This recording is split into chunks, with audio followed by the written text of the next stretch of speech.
It's just not possible to gain that much in value that quickly with declining revenue. And that's when I really had the epiphany that investing was not about stocks and bonds. Investing is about innovation. The belief is if there's a new piece of information, that it will be instantly incorporated into the price of the stock or the bond or whatever. But that's not how people change their minds.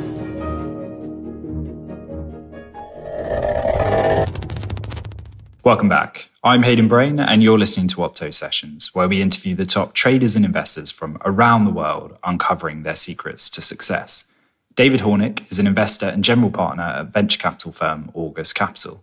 Since joining August Capital in 2000, David has invested in some of the biggest names in enterprise software and SaaS, including Splunk, Fastlys, GitLab, WePay, and Billcom. David is the creator of August Capital's annual gathering of industry thought leaders, the Lobby and Lobby Enterprise.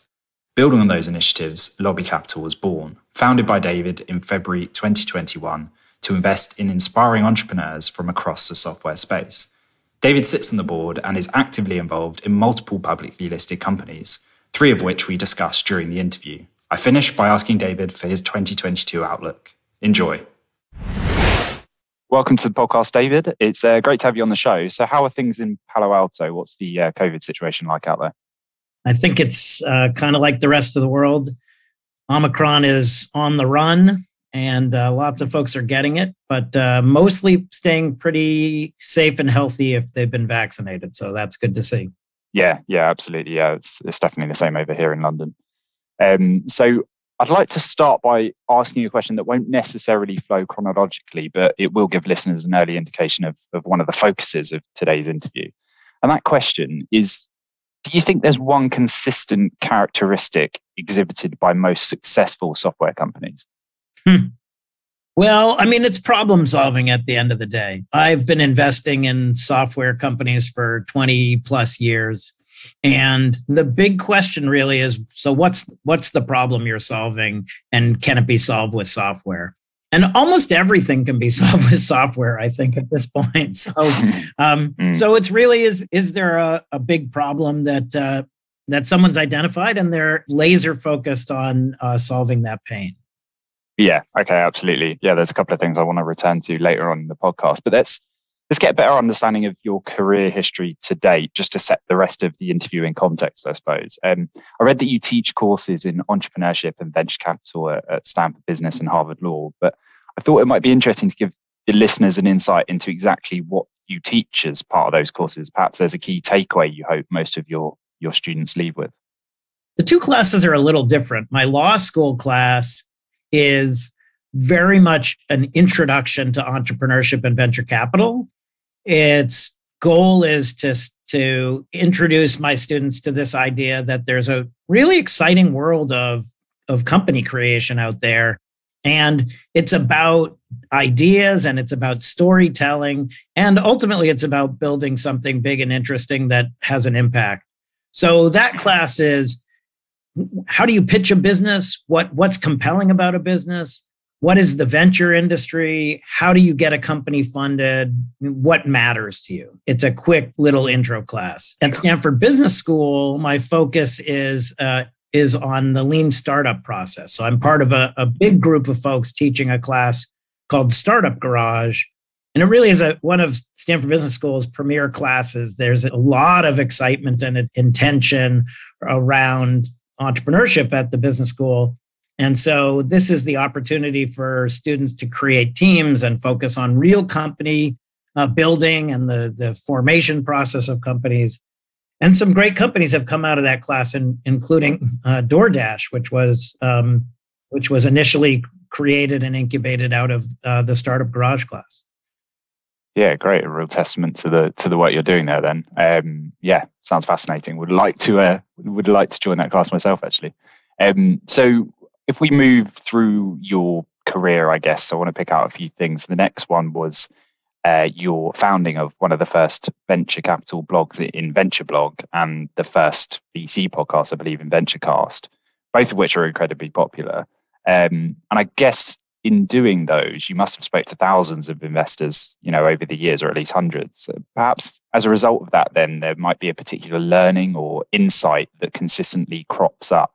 Would that be fair, first of all? And if so, is there one that particular springs to mind? Well, when I started writing and then podcasting, it was really because I thought there was this strange phenomena 20 some odd years ago that the venture business was this black box and nobody talked about it. And it was like, oh, we can't tell you what we do because then we'll share all the secrets. And I became a venture capitalist. I'd been an attorney representing startups. So I'd seen what the startups were doing and what they were interested in. Suddenly I'm a VC and thinking, this isn't really that secret. What we're doing is asking you questions about your business to try and understand whether there's an opportunity to do something transformative. And so why wouldn't I share how I'm thinking about business and how I assess companies and all of those things? And so the venture blog was launched. It was the very first venture capital blog, launched with a couple of my colleagues at August Capital at the time to talk about the industry. And there was a lot of surprise about that because people were thinking that this was that was sort of a bold thing to do. But what I learned was, engaging with your customers and my customers. The venture business is a weird business because I have two customers. I have customers who are investors in my fund, and I need to be a great steward of their money. And then I have customers who are entrepreneurs, and entrepreneurs have lots of choices about where they'll raise capital. And so I wanted to make clear to them why I could be a great participant and how I could help them in their building of a company and all of that business. And so I used both the blog and the podcast to say, here's who I am, here's what I care about, here's how I can be helpful, here's what I'm excited about. And I think it's been really valuable in that regard because people know what they're getting. They know what you're looking for. There are no surprises. There's just no value in secrecy. There's only value in transparency. And so that's what I was going for. Yeah, absolutely. And I guess another initiative, I suppose, that speaks to that transparency is the Lobby and Lobby Enterprise, founded in 2007, I believe. And they're August Capital's annual gatherings of thought leaders from across digital media and enterprise, as well as SaaS software, if anyone that wasn't aware. And these events gather founders from some of the most successful and exciting startups around. So in your experience, what do successful software startups do that failed startups in this space don't? It's a tricky question. There are all sorts of ways that startups ultimately can hit hard times. And sometimes it's that the problem you're solving isn't a big enough problem, right? Your customers look at this solution and say, well, that's great, but I have other things I'm focused on. Sometimes you've built an amazing solution, but you haven't figured out how to sell it. And that's a real shame. But it's often the case, right? This quote unquote go to market that people have to figure out is really hard, and it takes a lot of talent and it takes a lot of expertise. So you could have a fantastic product, but if you can't figure out how to market it and how to sell it to the market, it may not succeed. And then the other thing is that there is competition out there, and there's some very powerful movers. I had a conversation recently with a gentleman from Amazon Web Services. And, AWS has this incredible solution. It's really powering an unimaginable amount of innovation. And this individual was charged with connecting with the venture community. And he said, I wonder why I don't have a closer relationship with the venture community. I said, well, because rather than buying our amazing companies and incorporating them into your solution, you build solutions that destroy our companies. And that's just not the best way to ingratiate yourself with us, But that's the reality, is that there are innovators like AWS that sit there and say, oh, we have this platform, we have these, incredible group of customers. What if we did X, Y, and Z? And those things are often diametrically in conflict with our ability to build startups in the same space. So sometimes you just face really tough challenges from competition or go to market, and sometimes you just run out of money. And at the end of the day, the very most important thing is to never run out of money, because you can survive all sorts of other challenges. But if you run out of money, you're out of business. Yeah, absolutely. Okay, well, if we move through your career then, I mean, you're a general partner at August Capital now, having joined the firm back in 2000. And for anyone, again, that isn't aware, August Capital invests in breakthrough startups across the IT sector with circa, I think, $2 billion AUM as of right now. But perhaps you can describe what makes August Capital different from peers in this space. What sets August Capital apart? Sure. I joined August in 2000. It had been founded by a couple of very thoughtful early venture investors, a guy named Dave Marquardt, another guy named John Johnston. And they had been early investors in some of the foundational software companies of the tech world. Dave was the only private investor in Microsoft. John was the first investor in Intuit. And so there was a very clear focus on how do you empower entrepreneurs to solve difficult tech problems. And so we did that. And I joined when we were investing August 3. And over the 20 years thereafter, we invested August 3, 4, 5, 6, and 7. So our seventh fund, which was a $450 million fund, we finished investing a couple of years ago. And at that point, I asked myself exactly the question you're asking. What is the thing that is differentiating you? How are you going to be certain to continue to see these great and transformative companies? And one of the conclusions I came to was that that focus and intentionality and community would really drive the business going forward. And at which point, rather than raise an eighth fund under August Capital, my partner, Eric Karlborg, and I decided that we would raise a new fund called Lobby Capital. And Lobby Capital was really, the intention was to build on the community of this lobby conference you referenced before. We've had 2,000 plus amazing entrepreneurs who've been part of that community. We continue to have these conferences twice a year that bring together the thought leaders in the venture and tech world. And so we wanted to build a very focused message which said, hey, this is a community and a collaborative business. We are very focused Series A investors. We're going to help you get in early and help you build strong, valuable companies. And we're going to do it with this amazing community of people. And so that's what we did. We raised Lobby Capital 1. We're busy investing the new Lobby Fund. And it's been amazing. This fantastic community of people continue to be building great businesses. And we keep seeing new and interesting entrepreneurs who we bring into the community every year. Yeah, fantastic. I was going to ask you about Lobby Capital next, but I think you've given a really nice outline of kind of the company's mission statement. I wondered whether, because often there's the kind of a pivotal moment that inspires a founder to set up a company like that. Was there a eureka moment for you? The Lobby is really an amazing experience, right? It was a conference that was designed to not be a conference. It was a conference that has no speakers, it has no panels, all of the things that conferences have historically prided themselves on. I said, those don't make sense. What people want to do is get to know other people, build real relationships, have real conversations. And so over the years, the Lobby has been this off the record, engaged set of conversations with people who are really passionate, not just about company building, but about their hobbies, about raising families, about making the planet a better place. And so over time, the Lobby conferences have become these gatherings where people can really talk about how they're going to live engaged, passionate lives, centering around this ability to use technology to drive change. So I wouldn't say that there was an aha moment, other than to say, like, every time I leave the Lobby conference, I'm inspired by this, this opportunity to have these conversations and to convene such an amazing group of people. And so we decided to really bring together the conference and the venture capital, firm that we were building to focus on this same thing, which is transformation, through incredible entrepreneurship. Yeah, absolutely. No, that makes a lot of sense. They sound like inspiring events, or a fertile environment for new ideas and transformative ideas.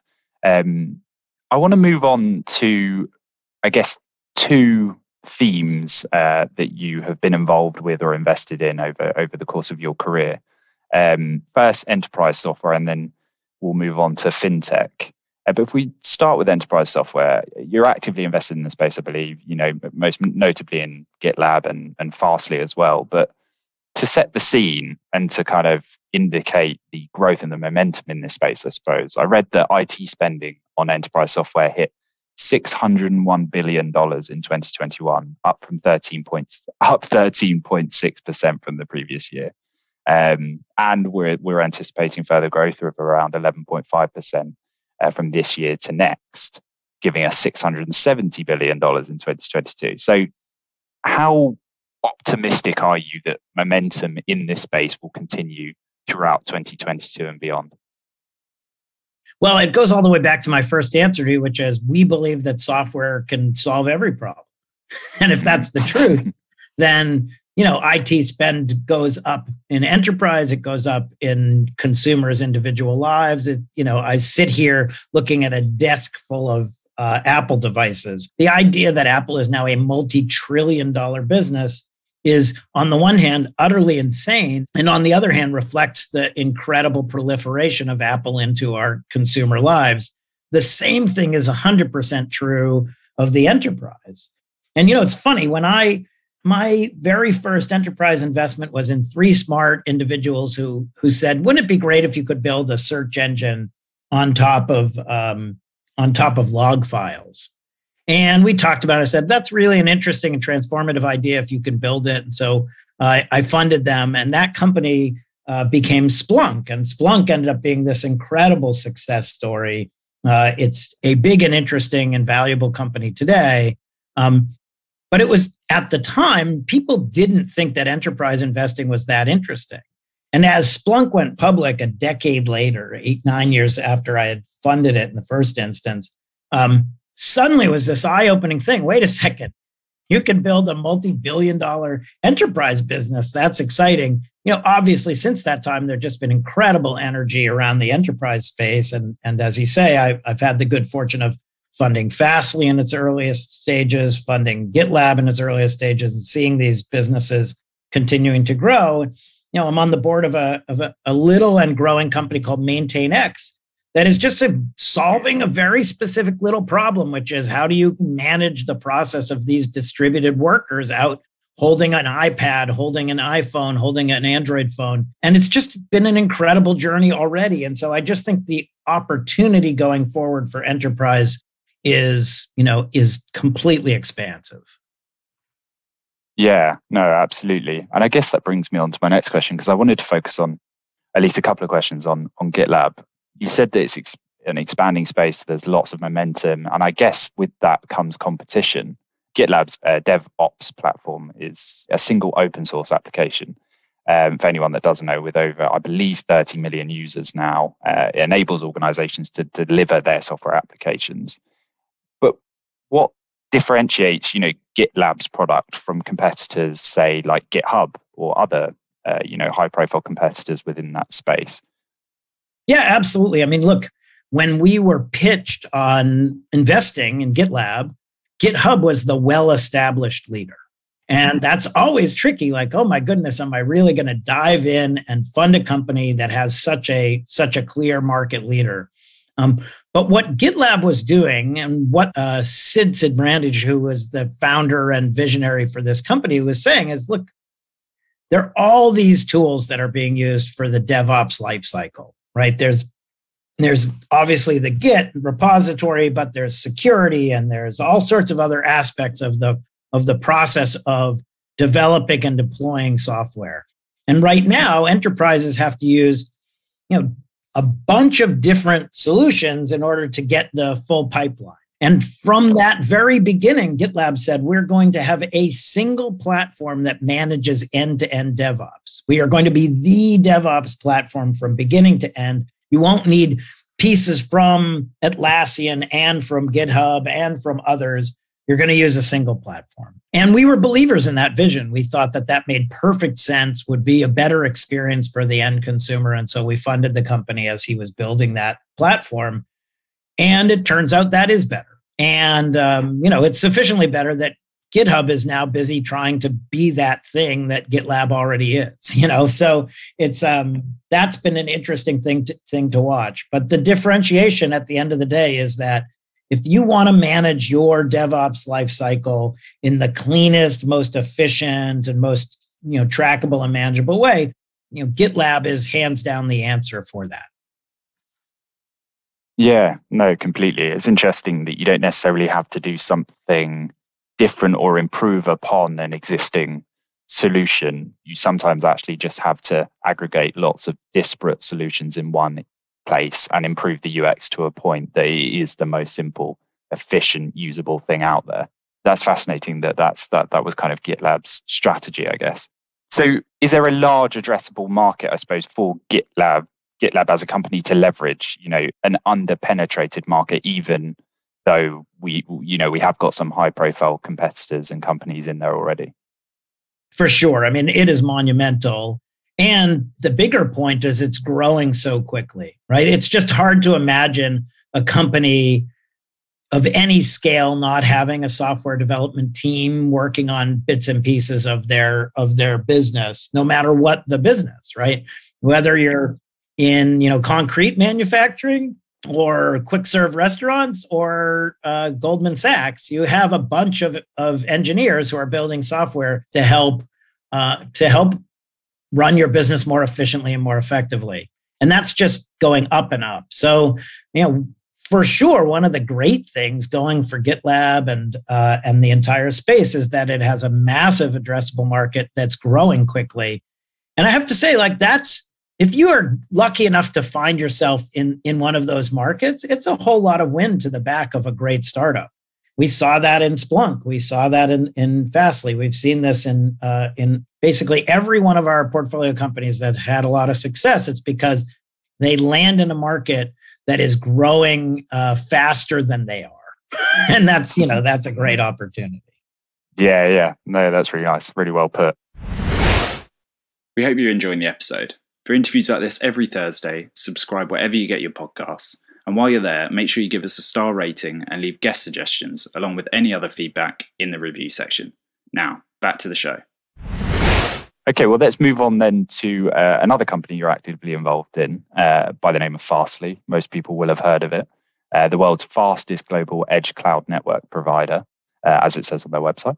And they support a significant share, I guess, of the vast infrastructure that underpins the global internet network. And that fact was highlighted, I suppose, by the unfortunate blackout back in June. Now, I'm sort of reticent to mention this. Maybe it's a bit too obvious a question to ask, but everyone, I think, listening in will have heard about this. It was fairly sort of mainstream news. How do you, as someone involved in the company, or how does the company at large reflect on an event like that?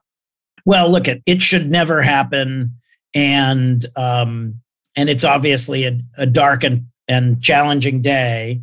The company, through a set of circumstances, had an outage. It lasted under an hour, but to your point, because Fastlys serves so much of the internet, a lot of sites were experiencing challenges as Fastlys had this outage. You learn a lot from it. You hope that your infrastructure is resilient. You fix the challenges you have experienced, and then you contemplate the future potential for those challenges. I think that Fastlys has for sure done that, and the infrastructure of Fastlys reflects the capacity for that to not happen again. It's a very challenging thing to keep such a vast infrastructure up 24/7. We've seen AWS go down. We've seen Facebook go down. We've seen it's just astonishing to wake up and think, oh my goodness, I don't have access to Instagram. I don't have access to my bank, etc.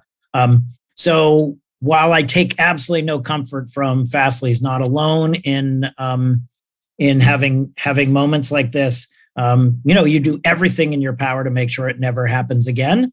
And I guess the good news is our customers understood the seriousness with which we take it, and have been continuing to grow their usage of the service post outage.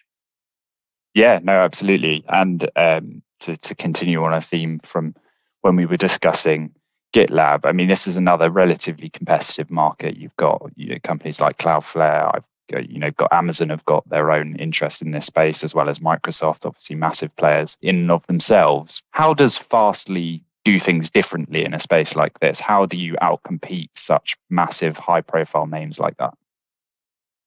Well, again, my investment strategy is to fund companies that are truly innovating. And so when I funded Fastly, it had a handful of customers. Mm-hmm. But what it was doing was dramatically different and valuable. It was driving, this content delivery to the edge where people are. And so right now there are massive data centers. They're sitting in places where it's cost effective to run million square foot data centers. That makes good sense, but it isn't optimized for delivery and management of modern content. Fastly built a network that has a huge amount of compute sitting in the most populous places around the world. And so if you're a company that wants to get your content delivered as quickly as possible, wants to allow for what Fastly calls compute at edge, which allows you to do things near the customer. The customer contacts you and you want to change how you interact with them based on the device they're using or your previous experience with them, et cetera. Only Fastly can do that, right? Fastly has this very powerful and very dense programmable network of hardware that sits right where your customers are. And so that has provided a bunch of value for these big content and enterprise companies, and will continue to do so.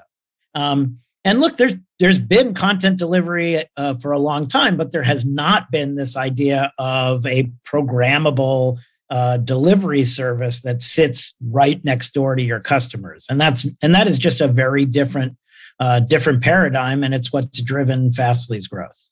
Yeah. Okay. Great. That makes a lot of sense. And if we look ahead, then I won't ask you to commentate on the Q3 announcement, but I will state what it said, and that was that it was the company's ambition to achieve $1 billion in revenue by 2025. So obviously it's an extremely ambitious goal. I think full year revenues around 347 to 350 million. How, if we make the question a little bit more general, does a company like Fastly make a dream like that reality? What are the key growth drivers, the key levers that a company like Fastly can pull to achieve such an ambition? Well, again, this is a public company. I'm going to be a little circumspect. Sure. But to your earlier point, there is no lack of market here, right? The delivery and security, edge security and edge compute market is massive and growing quickly. And so that's step one.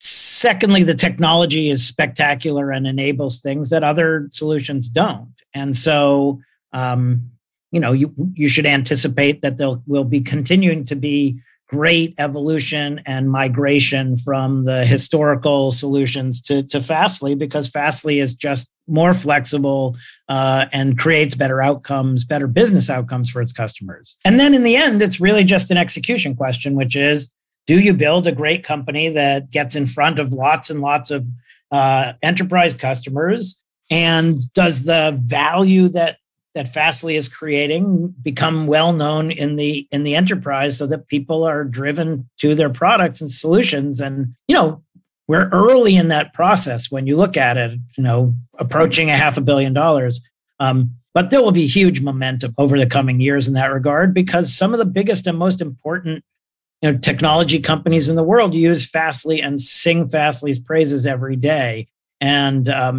And we just have to keep banging that drum. We have to create great outcomes for our customers, and we have to make sure the customers have the opportunity to tell all their friends. Yeah, absolutely. Okay, well, if we return to sort of industry level trends rather than focusing on specific companies, which enterprise software category or sub-theme excites you most headed into 2022? Is it business intelligence, cloud services, content management? Which one excites you most? I don't really think about it that way, I have to say. I invest in entrepreneurs who are solving problems that I didn't think of.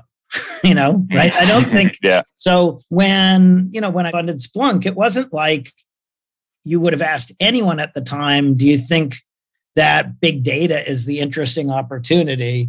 Because there was no big data. And, when we funded Fastlys, it wasn't like there was a huge rush to the content distribution and edge cloud performance space. In fact, I see people pitching edge cloud all the time now. It was a term invented by Fastlys. It didn't exist. So there will be some transformative business that's created something new and exciting. And I'm excited to hear from the entrepreneurs who are building it. There's some core changes. I mean, the compute power today is massive. The demand is massive. I think we'll see real giant steps forward in artificial intelligence and the capacity for software to do more of the thinking, and that could well change every existing vertical, and that's exciting. So we're listening. We're excited for entrepreneurs to share with us what those things are, but I don't have a specific focus that I'm chasing because I think entrepreneurs are smarter than I am. Yeah, completely see your point. Okay, well, I mentioned that we would move on to fintech, so let's use this juncture to do that now. Notable fintech firms you've invested in include WePay and Billcom. But to set the scene first, financial services was the leading sector for venture investment in 2021 with 134 billion invested, marking a huge 177% year-over-year increase, I should say. So why is fintech the theme of the moment right now? I don't know. Look, some of it is just momentum, right? Like right now, there are a bunch of companies that have proven to be extraordinarily valuable. And so therefore it's like, oh, wait, there's opportunity here. We should chase it. The thing that's a little ridiculous about that is, I funded Billcom more than a decade ago. And there wasn't some grand chase towards fintech at the time. I funded an amazing entrepreneur for the second time, a guy named René Lacerte, who was building a business that lots of people were skeptical about. It turned out to be a giant and interesting business in Bill.com. So right now, again, fintech is a massive business, right? The moving and transforming of money is colossal and could not be larger. And so people should have always understood that to be so. But I think historically, people thought, well, there's such big competition. These big banks are giant. They're well entrenched. Like, what is the opportunity here? And a few companies came out and kind of demonstrated that there are opportunities that are bigger than that. The Squares and the Bill.coms of this world. And suddenly it was like, wait a second, you can build a multi-billion-dollar financial services company as a tech startup, despite this massive competition. And so people got to chasing it. But I'll tell you, like René Lacerte's first company, which was my very first venture investment almost 22 years ago, was the first SaaS payroll company. It was called PayCycle. And René pitched dozens of venture capitalists before I gave him a term sheet. And they all turned him down. And he was an incredibly smart entrepreneur. He was coming out of Intuit. He had a really beautiful vision for rethinking and transforming the payroll world. And yet he just couldn't get anybody to be excited about it. I was like, oh, I want to work with this guy, and gave him that very first term sheet. Since that time, he's raised hundreds of millions of dollars and never had to go out to do it. It's always people have always come to him to chase him, to give him money. So it's been a real transformation in the space, and it's great for these entrepreneurs. But it's a lot of money. People are crazy.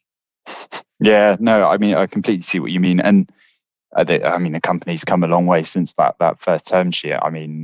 They essentially lead the SMB market at the moment in that particular space.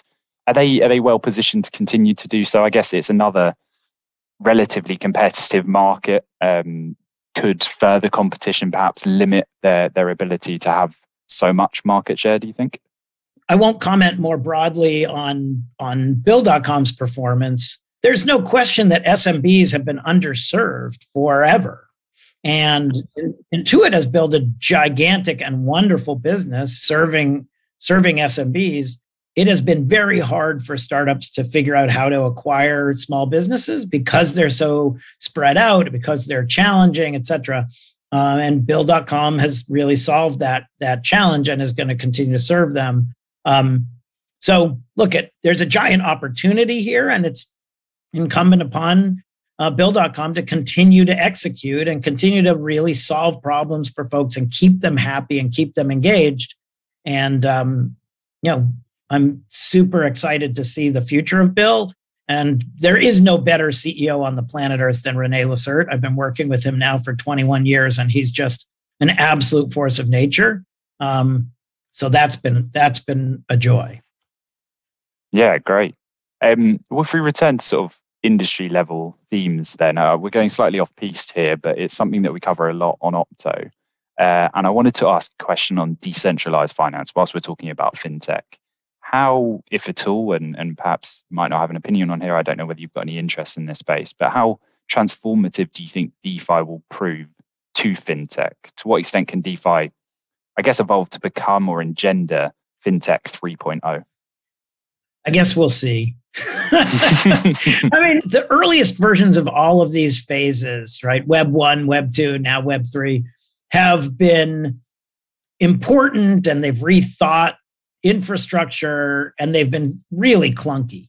Yeah. And so, if you look at what's happening in the blockchain world, it's really clunky. It's not like there are clean, easy ways to solve these problems. So there's a lot of evolution that needs to take place.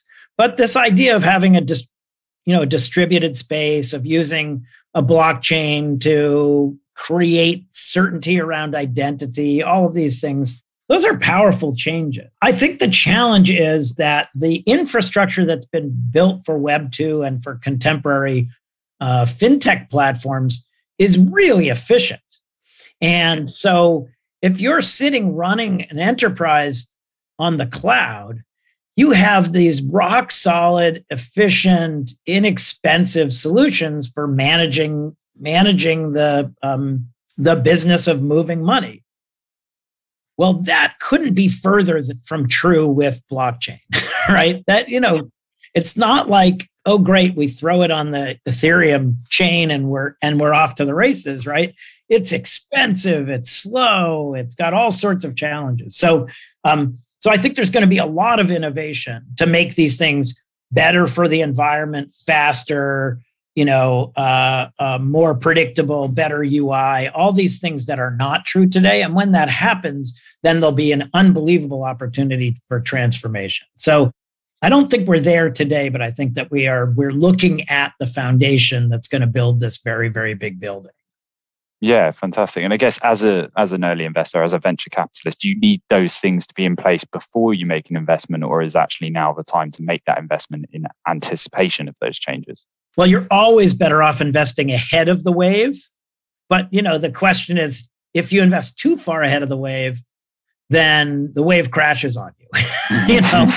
And so, that's the tricky part about the venture business. I mean, if this stuff was clear and easy, then everybody'd be a venture capitalist.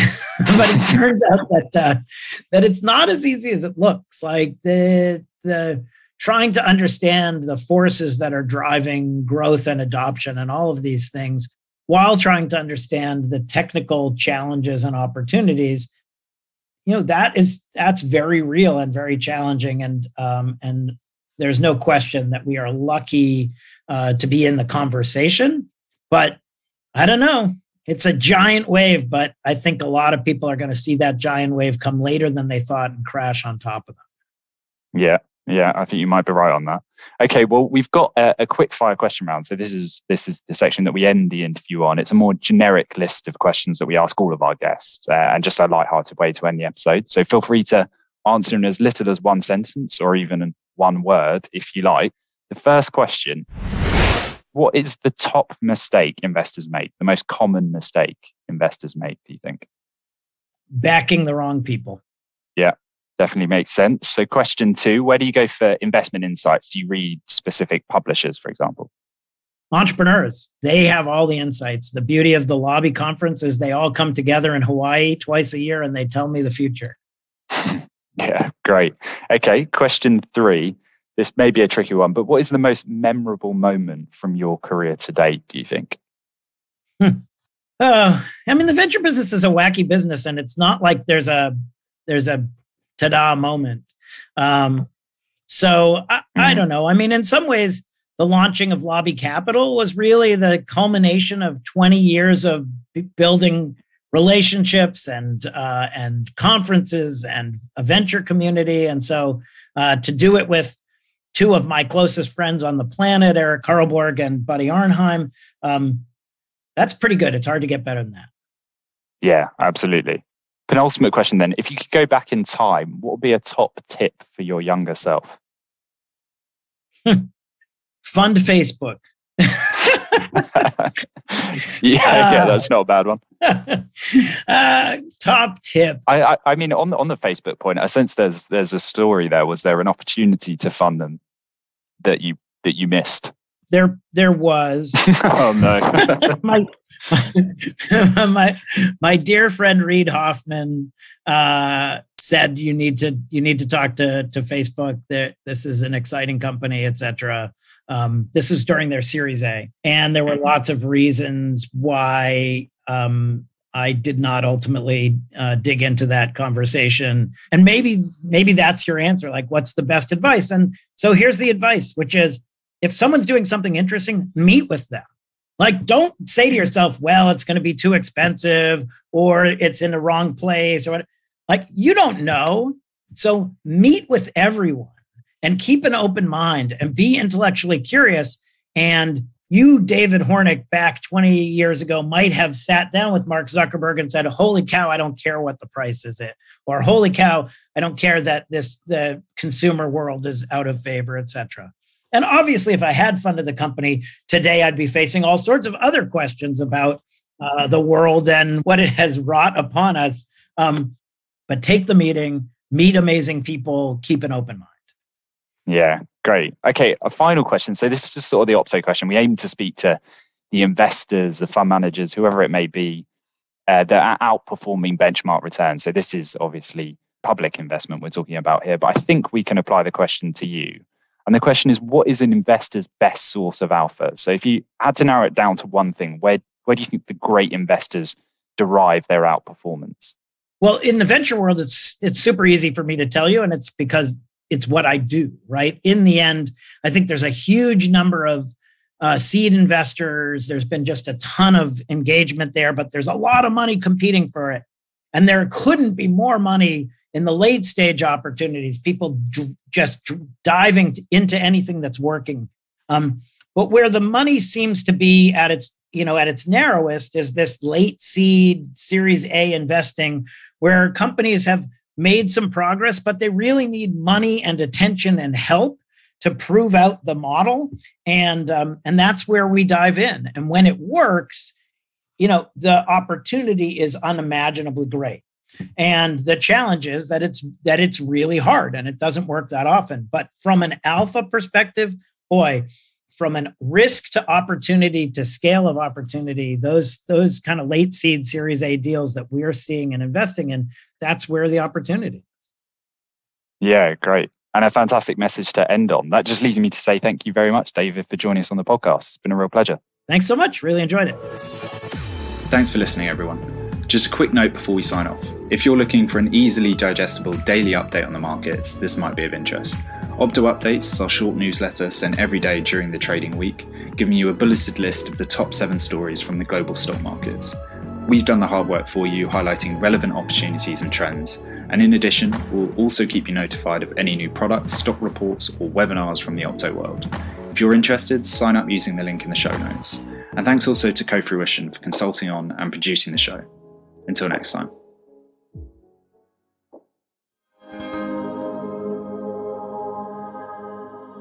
Co-Fruition.